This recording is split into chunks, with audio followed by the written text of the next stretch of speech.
Good evening, YouTube community. Prowler0308 here. As you can see, it is November 21st, a little after 6 in the evening. Wanted to bring a update, lessons learned, and question video out to you guys. Go ahead and get over and show you what the update is. Last time you guys saw, I was working on two different kits at the same time. I'm working on a Mazda RX-7, and then I'm also working on that AMT 2010 Dodge Challenger SRT8. Since the last video, I have completed the interior of my Mazda. Let's see if I can get in there. Pretty basic. I just did slate gray right here, slate gray, scale finishes paint.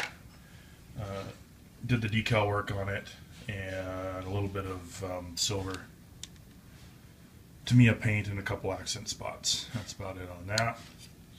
And started working on some of the body pieces, the wing, and I'm working on the rear tail lights, turn signals, etc. I still got to do some more painting on those. I haven't gotten very far on the Dodge. Like I said, last time I think I showed you this, I did the chassis painted. I still need to do the accent work on there and detail work, etc.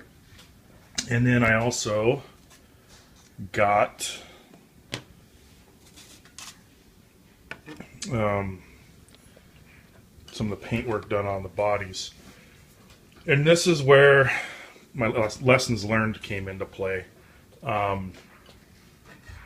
As you can see on the Dodge here, I got the black on the lower portion of the body completed, and on the Mazda I've got the black painted on the hood.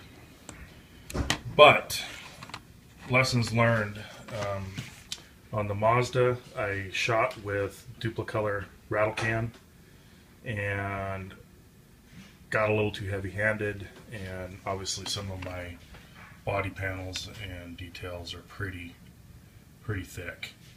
Lost some of the detail on the panel lines, etc.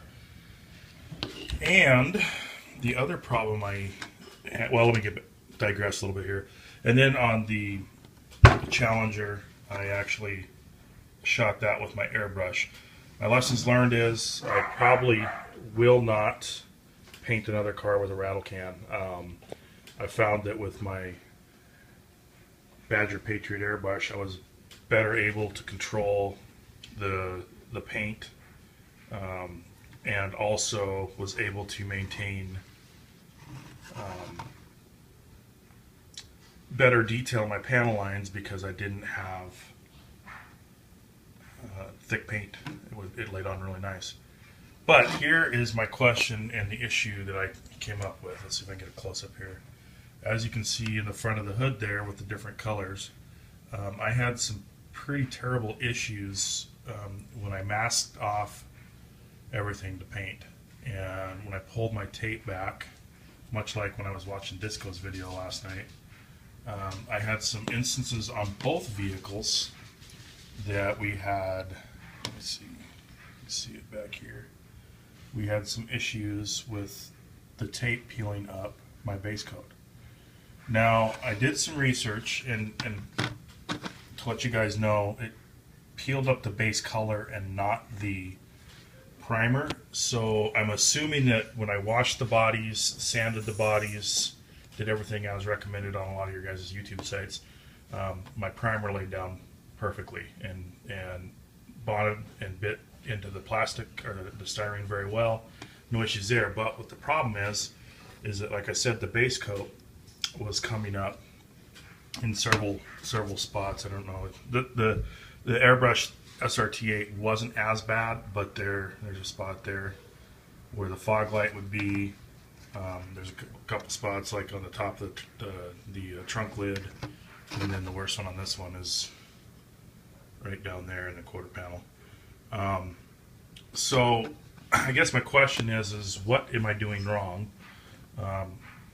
both of these bodies, after I primed them, I wet sanded them using, in fact, I'll show you right here, both the bodies and in bare styrene, as well as after primer was on, I used wet dry sand blocks from Microfinish right here. And so they were wet sanded, smooth, laid the paint down, particularly on the Mazda. I went back and wet sanded the red before I taped off and painted the hood, and that's when I started having all kinds of issues. I also used, as masking on the RX-7 anyway, I used some bare metal foil to get the crisp edge, I thought, and then I went over it and taped the rest of the car up using frog tape, which I know is pretty good stuff. It doesn't seem to be very sticky and seem to do well.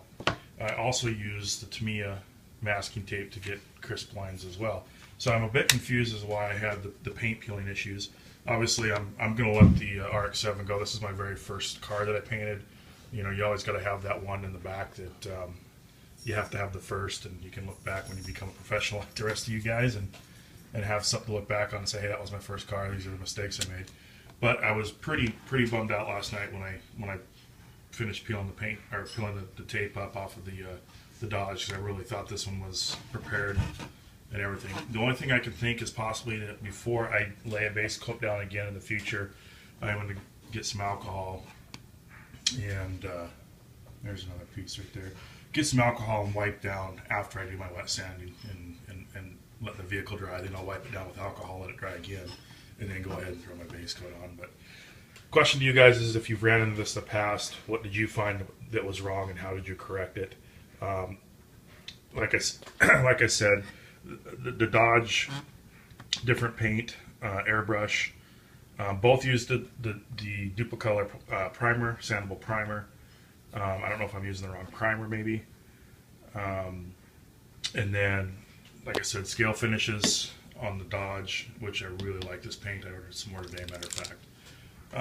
And then, you know, rattle can on the Mazda. I'm going to do the best I can to kind of fix these. I'm going to tape off the black here. Hope that doesn't peel up. I went ahead and shot some clear over that to hopefully keep that on. And then I'm going to try to, you know, feather out those paint splotch, or where the paint pulled up, feather those out a little bit and reshoot it, and hopefully get close to color and level in those couple of spots as best I can anyway, and just soldier on. But hopefully my next build will be a little bit better. I might try one where there's not a multiple paint scheme, just to get a couple of those out of the way. But I really like, you know, I want to try to do what I think looks right, so that's why I did the two-tone on there. But anyway, that's what I got for now. Not quite as far as long as I had hoped, but you know, I've got a full 2-day weekend this weekend, so I plan on doing some modeling, and maybe by the end of the weekend, hopefully I'll have one or both of these completed as I wait for my next project to come in. Give you a hint about that. Everybody's on the Dark World Creation / zombie craze right now, so I ordered some stuff from Dark World Creation. Hopefully that should be here in about another week and a half. Got some other ideas, and I'll show you guys what I'm going to do with that. But I'm going to go ahead and get in on the zombie build that Doc Cranky's putting out, and hopefully get something out there to you guys after a bit. But anyway, happy modeling. Good luck to everybody on their builds, and we'll talk to you later.